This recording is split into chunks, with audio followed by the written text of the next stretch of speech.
So I get cornered sometimes. I mean, you've been cornered sometimes by people that just want to ask questions at you, like they're interviewing you. Yeah. So what's going on? Like right now, I get a million people that want to corner me and ask me UFC questions because the UFC just sold for some astronomical $4 billion whatever it is figure. Right. And so everybody wants to talk to me. What's it like with the new owners? It's like, oh, gotta go. Gotta go. Yeah. You become like someone that you're instead of having a conversation with people, like they're interviewing you. Yeah. And it's one-on-one. It's not going out on TV or something. Well, it's not even that. It's like I don't necessarily want to talk about my work details and issues. Like what's it like working with my new bosses? Like, okay. Yeah. Who gives a shit, man? Yeah, this is not, Do you compartmentalize a lot? I mean, is there the UFC part of your life and there's the stand-up part of your life? And there has to be the UFC because I don't swear. I very, very rarely like say shit or something. Is that like hard? That. No, it's not very hard. I don't think it's necessary. You know, like when I'm doing. But I mean, to keep. Because you're used to talking freely on the podcast. Is it? I don't mean does it bother you? No, Just like is it hard to remember? I didn't think you meant that. Right. I mean even difficult. No, it's not difficult because it is a totally different mindset. Because I'm never trying to be funny. Like, do you remember when like Dennis Miller used to host Monday Night Football? Yeah. He did it for a little bit. People got so mad because he was trying to be funny. He was cracking jokes. Right. He was and I remember remembering that. Yeah. And I didn't even watch it, but I remember people were like really pissed at Dennis Miller. And I thought about it, and I was like, well, I don't do that, and I'm not going to do that. And it's like Dennis is a joke writer. He's a joke teller. I have bits. It's kind of a different kind of comedy in the first place. But then on top of that, it's like that thing that's going on to me doesn't require much of me.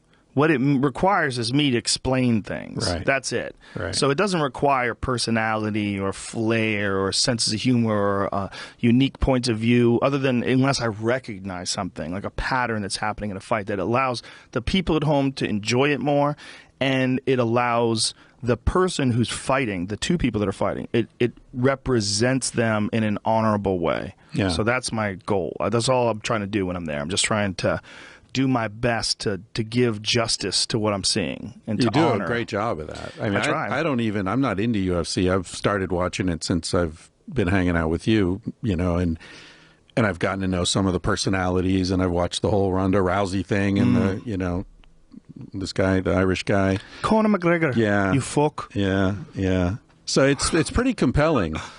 And I think you do a very good job of that. Your ego isn't in play at all. No, it can't be. Yeah, I try as much as possible. You're just reporting. Yeah, I try as much as possible to stay outside of it. I mean, I'm thinking because I want to. I mean, I'm constantly trying to stay on the ball, but at my best, I'm just doing it. It's like I have to be just tuned in, well rested, well fed, hyped up, ready to go. It's because it's a 6-hour thing, so I sit down for 6 hours. And oftentimes, it's always at least 10 fights.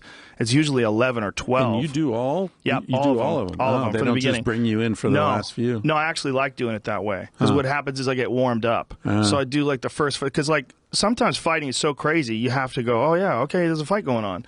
Like you're sitting in, I mean, even though I've done it, I've called at least 1,000 fights, probably closer to 2,000 fights. I don't know how many actual fights I've been in front of while doing commentary rather, but it's at least 1,000. Let's say it's probably like 1,500 or something.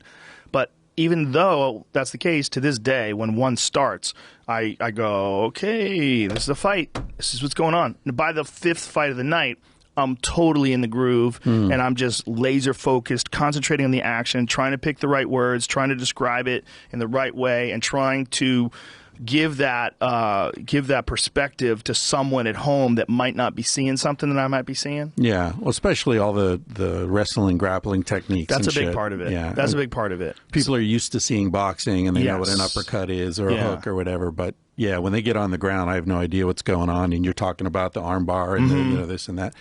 Yeah, that's the most difficult. Are you below the stage or are you? Yeah, so I'm you're slightly looking up below. at it. Yeah, so it's do like you see what's going on the other side? Yeah. Oh, okay. Well, sometimes I don't see, like if the referee stands in front of me and then I have to look at monitors. Oh, you have a monitor. So I have two monitors in front of me that give me two completely different angles. Do you get splattered by sweat and blood and shit? I've had blood splatter on me before. Yeah, I've got it in my mouth before. One guy was talking to me and his nose was broken, and every time he was talking, it sprayed, and I felt some of it go on my lips. It's like, yikes. And you're like on Thank TV, God they live get tested. television. You can't be like, cut, give me a fucking rub. No. I mean, he was talking to me, and blood was coming out of his mouth. Jesus. Yeah, I've gotten sprayed. But look, that's a easy part. You know, their job was difficult. Like, that's someone's blood. Yeah. Like that, the guy getting hit. And they're all tested. Oh, yeah. To HIV and all that. You're not everything.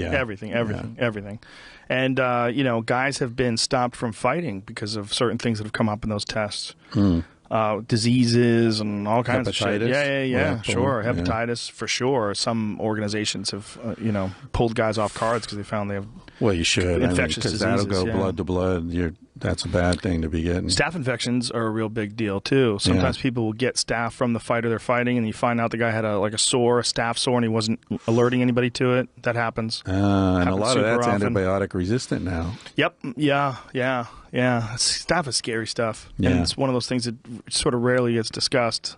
But super important to keep healthy skin flora. I tell people this is one of the most important aspects of it. Don't use antibacterial soap. Yeah. Don't do it. You're going to ruin your skin flora. Right. You're fucking Agent Oranging your whole skin. Yeah. Like, don't do it. People think they're going to be healthier that way. Oh, I'm just going to use antibacterial, and that way I won't get any diseases. You'll get, like, crazy warts on your hands and shit. Like, you got to be real careful with that stuff. Yeah. You don't want to